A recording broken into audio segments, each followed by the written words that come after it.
Comme chaque été, les machines agricoles ont quelque peu ralenti le trafic, mais bon, on ne peut pas en vouloir à ces bosseuses acharnées, en particulier lorsqu'elles sont plus que centenaires.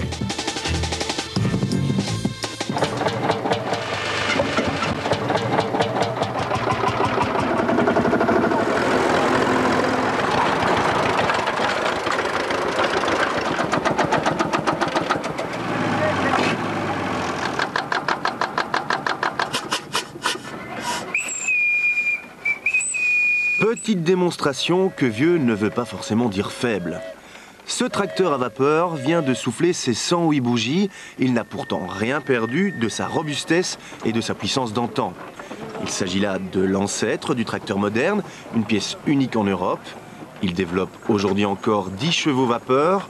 Malgré son poids, il est capable de tracter sans difficulté un engin agricole plus lourd que lui et nettement plus récent. Côté vitesse, notre petit vieux affiche 5 km/h maxi au compteur, ce qui reste largement suffisant pour travailler dans les champs. Ça pèse 7 tonnes avec son eau, donc il y a à peu près quand même 600 litres d'eau sur la machine, 350 dans la chaudière et 300 en réserve. Alors, je vais dire, niveau de consommation, ici c'est au bois uniquement, pas de charbon. Il faut compter, je vais dire, 1,5 m3 pour 4 heures, suivant l'usage qu'on en fait. Et en eau, je vais dire, sur une journée de 6 heures, il faut facilement 400 litres d'eau.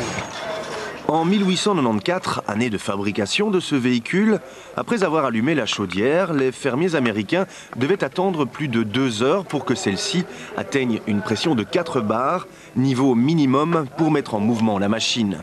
Lors de la mousson, la chaudière n'était d'ailleurs jamais éteinte. Ceci bien sûr afin de gagner du temps et donc de l'argent. En parlant d'argent, un tracteur comme celui-ci coûtait à l'époque environ 1 000 €, une jolie somme pour débuter dans la mécanique agricole. On va démarrer, on met la marche avant, on tire l'arrivée des vapeurs, qu'on gère suivant la force qu'on a besoin, donc voilà, on est plus ou moins à la mi-régime. Et alors, si je dois freiner absolument, maintenant je vais inverser la vapeur, voilà, je l'inverse et elle est repartie dans l'autre sens, qui sert de marche arrière aussi.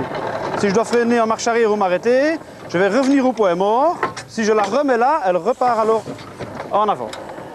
Il y a tout juste 100 ans, les premiers tracteurs dotés de moteurs à explosion apparaissaient sur le marché international. Si les Américains optèrent d'emblée pour l'essence, les Européens envisageaient d'autres solutions énergétiques. Les moteurs à combustion interne furent utilisés par l'ensemble des grandes marques européennes. C'est notamment le cas de ce Super Landini, un tracteur italien de 1938 à boule chaude. Son monocylindre de 13 000 cm3 produit 60 chevaux à quelques centaines de tours minute à peine. Donc c'est un tracteur semi-diesel, donc on chauffe une cavité qui ressemble à une tasse de café et on injecte du gasoil dans cette cavité qui est rouge incandescente et le mouvement du piston provoque une détente et donc la boule s'entretient par autocombustion. Et à l'époque, on utilisait du carburant peu raffiné. Bon, aux États-Unis, on utilisait de l'essence. Ici, l'avantage, c'est qu'on pouvait utiliser à la limite de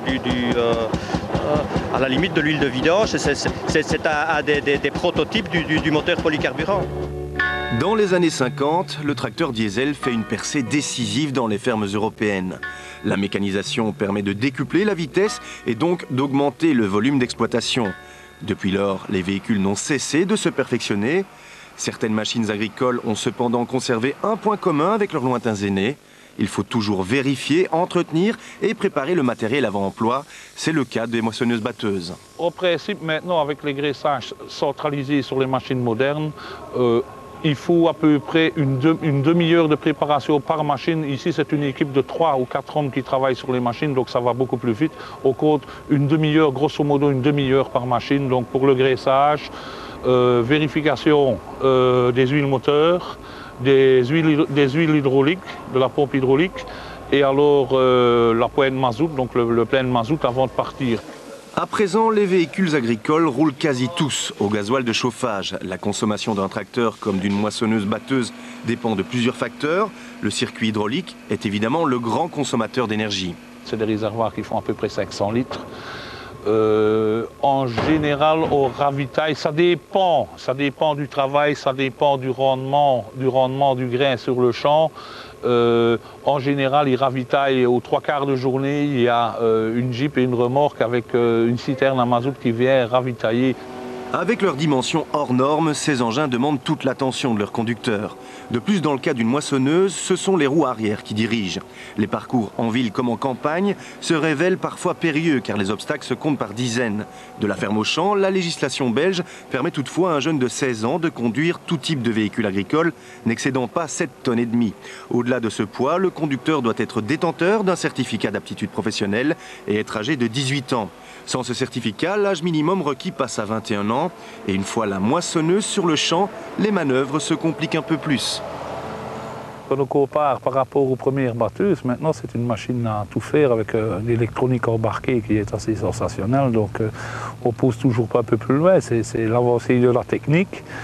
Et les premières batteuses tirées par les chevaux, maintenant on arrive avec des machines qui développent plus de 300 chevaux, donc 365 chevaux ici pour la CTS, avec des tables de coupe de 6 mètres, alors qu'il n'y a pas tellement longtemps, début des années 60, il y avait encore des petites machines avec des moteurs de 20 chevaux et des tables de coupe qui faisaient 1,80 m, donc c'était déjà quelque chose quand les gens sortaient avec ça, quand il y avait une moissonneuse dans le village. Donc maintenant, c'est vraiment, ça devient vraiment de l'industriel au travail, de plus en plus à l'américaine. Avec GPS embarqué, cette machine-ci est effectivement destinée au marché américain où la superficie des champs atteint parfois des milliers d'hectares.